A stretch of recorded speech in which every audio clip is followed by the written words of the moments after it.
Stress has a way of sneaking into your life like an uninvited guest. It shows up in the tightening of your jaw, the racing of your thoughts, the weight pressing against your chest. You tell yourself it's because of deadlines, bills, or the uncertainty of tomorrow. But here's the truth. Stress doesn't live in the outside world.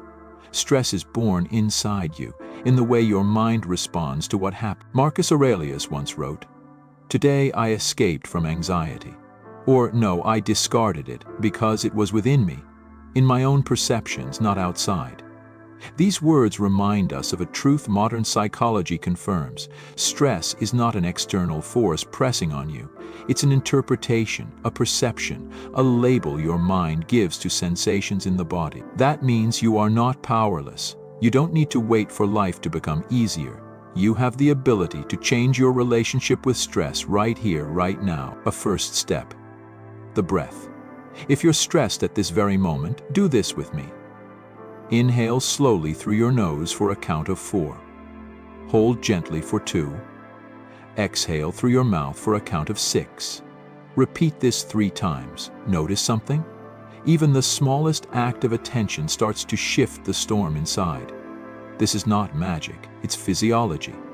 Controlled breathing activates your parasympathetic nervous system, your body's natural calm switch. Already you've proven something vital. You are not trapped in stress. You can influence it. The great question. Here's the real question. If stress is not in the world, but in your interpretation, what would happen if you changed the way you see it? We live under the illusion that worrying gives us control, that by rehearsing disaster we prepare ourselves. But worry is not preparation, it is imprisonment. Seneca warned, "We suffer more often in imagination than in reality." Think about it. How many times have you survived things you thought would break you? How many worries never came true at all? And yet, the hours you spent inside them drained you more than the events themselves ever could. A practical shift from what if to what now. When stress begins to rise, your mind leaps into the future. What if this goes wrong? What if I fail? What if I can't handle it? But the future doesn't exist yet. No one knows it, not your boss, not your friends, not even the people who look like they've got it all together. They're improvising just like you. So here's a tool. Whenever you catch yourself in what if, gently replace it with what now. Ask, what is the smallest next step I can take right now? Not tomorrow, not a week from now, now. It could be as small as sending one email, drinking a glass of water, writing down your next task. Stress loses its grip when you move from fantasy into action. A moment of pride. Now, pause and ask yourself, what are 3 things I've done this year that took courage? Write them down, or say them silently to yourself. Maybe you spoke up when you were afraid. Maybe you kept going through exhaustion. Maybe you survived a day that felt unbearable. Knees count. Don't dismiss them. Drop your shoulders. Let a subtle smile form. Remind yourself you've already endured more than you think. The invitation. Here's the paradox. Stress feels like an unstoppable storm, but in truth it is fragile. It collapses under the weight of awareness, of breath, of the smallest step toward clarity. The question is not, how do I eliminate stress forever? The question is, how do I relate to stress in a way that strengthens me instead of breaking me? And that's the path we'll walk together in this video. Here's the paradox. Most people don't realize that their way of dealing with stress often makes it worse. You feel tension in your body, and you immediately try to fix it with more thinking. You replay scenarios in your mind. You plan for every outcome. You search endlessly for certainty. But what if I told you this is the very fuel that keeps the fire of stress alive? The trap of control. We've been taught to believe that stress is solved by controlling life. Plan more, prepare harder, anticipate every possible mistake. But let's be honest. How often has that worked? The truth is, control is mostly an illusion. No amount of mental rehearsal can guarantee the future. Life remains uncertain, and the harder you fight that uncertainty, the more stressed you become. Carl Jung once said, "Even a happy life cannot be without a measure of darkness." The word happiness would lose its meaning if it were not balanced by sadness. Likewise, peace is meaningless without uncertainty. To fight uncertainty is to fight life itself. Why stress feels endless. Stress feels permanent because you confuse it with identity. You say, I am stressed. But stress is not who you are. It is an emotion, a set of sensations, a temporary storm. Imagine if every time it rained you said, I am rain. Absurd, right? Yet we do this with stress. We mistake passing weather for permanent climate. Once you see stress as an event, not your essence, you gain freedom. You can step back, observe, and respond. Practical advice: naming the storm. Next time you feel overwhelmed, try this. Pause and say out loud, I am experiencing stress, but I am not stress. Describe what you feel in your body like a neutral observer. There is tightness in my chest, my breathing is shallow, my mind is racing. Then add, this is temporary. This simple reframe breaks the illusion of permanence. Stress stops being a monster and becomes a passing cloud. The social comparison trap. Another hidden problem. Stress grows when you compare yourself to others. You look at colleagues who seem calm, friends who look successful, strangers online who appear endlessly confident, and you think, why can't I be like them? But here's the secret. They are stressed too, they just hide it differently. Remember Kierkegaard's words, life can only be understood backwards, but it must be lived forwards. From the outside, everyone looks like they have it together. On the inside, they're improvising, just like you. Practical advice. Write, don't compare. Here's a tool. When you catch yourself comparing, write instead. Write down your top 3 sources of stress. For each, write the most obvious small step forward. That's it. Stop there. Why does this work? Because comparison keeps stress in your head. Writing puts it on paper outside of you. Once it's there, it loses power. You can see it, shape it, act on it. Why positive thinking fails. Another trap.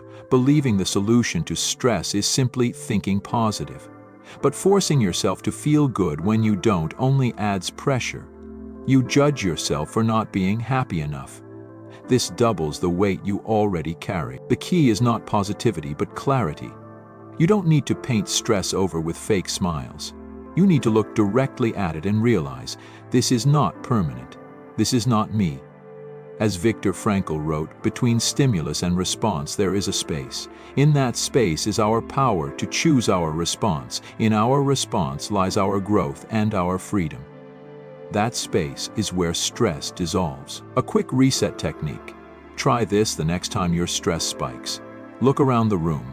Name 5 things you can see, 4 things you can touch, 3 things you can hear, 2 things you can smell, 1 thing you can taste. This grounds you back in the present moment. It interrupts the loop of anxious thought and returns you to what is real. Stress is not the enemy. The real enemy is the way you relate to it. The hidden problem is not that you feel stressed. It's that you identify with stress, fight uncertainty, and compare yourself to others. But once you see through these illusions, you realize stress is lighter than it feels. And in the next part, we'll uncover the invisible consequences of ignoring stress, what it does to your mind, your body, and your relationships if you don't change how you respond. Stress doesn't always roar like thunder. More often it whispers, a tension in your shoulders, a restless night, a constant background hum of worry. And because it whispers, you tell yourself it's harmless. I'll be fine. Everyone's stressed, but left unchecked, stress changes everything. Your body, your mind, your relationships. It reshapes the way you live, often without you even noticing. The body keeps the score. When stress lingers, your body pays the price. Cortisol and adrenaline, useful in short bursts, become poison in constant doses. Your sleep gets lighter. Your digestion slows, your immune system weakens, even your heart begins to strain. The physician Gabor Mate wrote, stress is not simply nervous tension. Stress is a physiological event, a perception of threat in the organism, whether real or not. Your body doesn't distinguish between a lion chasing you and a work email piling up. It reacts the same. And over time, this reaction becomes exhaustion, the fog of the mind. Stress also alters how you think. Instead of clarity, you live in fog. Small tasks feel overwhelming. Decisions take longer. creativity dries up. Nietzsche once said, "There is more wisdom in your body than in your deepest philosophy." When your body is tense, your thoughts shrink to survival mode. You're no longer expansive, imaginative, alive. You're just coping. And the cruel irony? The more you try to think your way out of stress, the more tangled your thoughts become. The weight on relationships. Unchecked stress doesn't only harm you, it seeps into the way you connect with others. You grow irritable with loved ones. You withdraw when you should reach out. You feel misunderstood, and in turn, you misunderstand. Soon, stress becomes contagious, passed like static electricity between people. What began as private tension transforms into distance and conflict. As Seneca wrote, "We are more often frightened than hurt, and we suffer more from imagination than from reality." Much of what you project onto others when stressed isn't truth. It's the echo of your own unrest. Practical advice: the 3-level check-in. To stop these invisible consequences before they spread, use this quick self-check. Body, ask, where am I holding tension right now? Breathe into that area for 30 seconds. Mind, ask, am I in the present or lost in the future? Write down the worry to clear your head. Relationships, ask, am I reacting to them or to my own stress? Pause before speaking. This takes less than 3 minutes, but it can prevent days of unnecessary damage. Why doing nothing is costly. The most dangerous consequence of ignoring stress is believing it's just part of life. When you normalize it, you stop noticing how much it shapes you, and by the time you realize the damage is done, your health is weaker, your mind is foggier, your relationships are strained. But here's the liberating truth. Stress is not inevitable. It's a message. And like all messages, it can be received, understood, and transformed. Practical advice: the 60-second reset. Whenever you feel stress rising, try this 1-minute reset. Close your eyes, inhale deeply, and as you exhale, say silently, "I let go." Place your hand on your chest. Feel the rhythm of your heart. Whisper one thing you're grateful for. In 60 seconds, you interrupt the spiral. Gratitude shifts your focus. Touch calms your nervous system. Breath restores balance. The cost of ignoring the call. If you ignore stress, it doesn't disappear. It mutates. It becomes illness, disconnection, numbness. But if you listen, if you treat it as a signal, stress transforms into wisdom. It shows you where you're overextending, where you need boundaries, where you've forgotten yourself. The invisible consequence of ignoring stress is decay. The visible result of responding to it is growth. Stress is not here to destroy you, it's here to wake you. And in the next part, we'll begin the rebellion. Practical ways to not just reduce stress, but to use it as a path to presence, resilience, and inner strength. You don't escape stress by running away from life. You escape it by changing how you meet life. And that requires a rebellion against the illusions, against the lies your mind whispers, against the habits that keep you trapped. Here are 7 practical rebellions you can start today. Breathe like you mean it. Stress thrives on shallow breath. It tricks your body into thinking danger is near. The rebellion? Slow, intentional breathing. Practice. Inhale through your nose for 4 counts. Hold for 2. Exhale for 6. Repeat 3 times. Why it works. You signal your nervous system to leave fight or flight mode and return to balance. Philosophers knew this long before science proved it. The Stoics spoke of the breath as the bridge between mind and body. Control your breath and you control your state. Name the storm. Stress feels overwhelming because it's vague. You just say, "I'm stressed." But what does that mean? Practice, pause, and say, "I'm noticing tightness in my chest," or "I'm noticing racing thoughts." This tiny act creates distance. You are not the storm, you are the observer. Jung taught that until you make the unconscious conscious, it will direct your life and you will call it fate. Naming stress is making it conscious and therefore manageable. The 5-4-3-2-1 reset. Stress hijacks your mind into the future. This practice drags you back into the now. Practice. Name 5 things you see, 4 things you feel, 3 things you hear, 2 things you smell, 1 thing you taste. In under a minute, you anchor yourself to the present. You've rebelled against the tyranny of what if by returning to what is. Write it down, shrink it down. Your mind magnifies problems. Writing shrinks them. Practice. List your top 3 stressors. For each, write one simple step you can take today. That's it. Not the whole solution, just the next step. Seneca said, "We are more often frightened than hurt." Writing shows you how much smaller the monster becomes once it's outside your head. Gratitude as medicine. Stress makes you obsess over what's wrong. Gratitude reminds you what's right. Practice. Write or say 3 things you're grateful for right now. Let them be small. The warmth of your tea, the roof above you, the message from a friend. Why it works? Gratitude interrupts the stress loop by shifting attention. It reminds you that even in chaos there is beauty. Nietzsche called this amor fati, the love of fate. Gratitude is loving what is, instead of fearing what might be. Move your body, free your mind. Stress lives in your muscles. It stiffens your jaw, locks your shoulders, freezes your spine. Practice. Stand up, roll your shoulders, stretch your arms, walk for 5 minutes. Even small movement signals your body, I am safe. As modern neuroscience shows, motion changes emotion.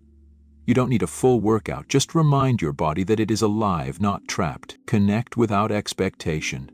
Stress isolates you. It convinces you that you must carry the burden alone. The rebellion is connection. Practice. Thank someone today. Sincerely, with no agenda. Send a short message of appreciation. This breaks the cycle of self-focus that fuels stress. Gratitude toward another human being reconnects you to something larger than yourself. Kierkegaard wrote, "To dare is to lose one's footing momentarily. Not to dare is to lose oneself." Reaching out is daring, and it saves you from losing yourself in stress. The thread that ties it all together. Each of these practices shares one core principle. Stress loses power when you bring awareness into the present. Breath grounds you, naming clarifies, writing shrinks, gratitude lifts, movement frees, connection expands. You don't need to do them all at once. Start with one, make it a daily ritual. Watch how your relationship with stress changes. Stress is not the enemy is the story you tell about it. And when you change the story, through breath, awareness, action, stress becomes not a curse but a guide. So here we are.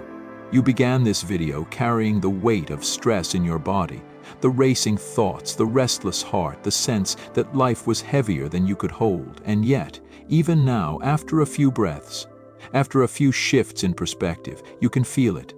Stress isn't a permanent curse. It's a passing weather system. Carl Jung once said, "I am not what happened to me. I am what I choose to become." This is the ultimate truth about stress. It is not what defines you. It is what you choose to do with it that shapes your life. Stress as teacher, not enemy. For years you may have treated stress as an adversary, something to crush, to escape, to medicate. But stress is not here to destroy you.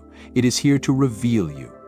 It shows you where you've stretched too thin, where your boundaries have been ignored, where your thoughts have strayed into illusions of control. If you listen, stress becomes a compass. It points you back to the present, back to your breath, back to what matters most, the freedom of letting go. We spend so much energy trying to control what we cannot, the future, the reactions of others, the unpredictable turns of life. But the philosophers remind us freedom is not in mastery of the external. It's in mastery of the internal. Marcus Aurelius wrote, "You have power over your mind, not outside events." Realize this and you will find strength. This strength is not loud, it's quiet. It's the strength of a calm presence in a chaotic world. The strength of someone who can say, yes, life is uncertain, and that's okay. I will breathe, I will act, I will live. Practical wisdom for daily life. Here's what I want you to carry from this. When stress rises, breathe deeply, because your body listens to your breath. When worries spiral, write them down, because paper is lighter than your mind. When your chest feels heavy, name the sensation, because awareness dissolves fog. When you forget beauty, practice gratitude. Because joy hides in the ordinary. When you feel alone, thank someone. Because connection heals faster than solitude. These are not complicated. They are simple rebellions you can repeat every day. And with repetition, they transform you. End of The Sky and the Storm. Think of stress like a storm. It can feel violent, overwhelming, consuming, but no storm lasts forever. And above every storm, there is a sky. Vast, calm, untouched. You are not the storm, you are the sky. Stress may move through you, but it cannot define you. Your essence is bigger, deeper, stronger. As you leave this video, don't ask yourself, how do I eliminate stress completely? That's the wrong question. Ask, how do I meet stress differently?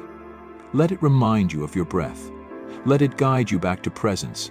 Let it sharpen your awareness of what truly matters. And when you do, stress loses its sting. It becomes not a chain, but a teacher. Not a weight, but a signal. The truth is simple, though not easy. You will never escape uncertainty, but you can always choose how to live within it. So breathe. Smile softly. Take the smallest next step.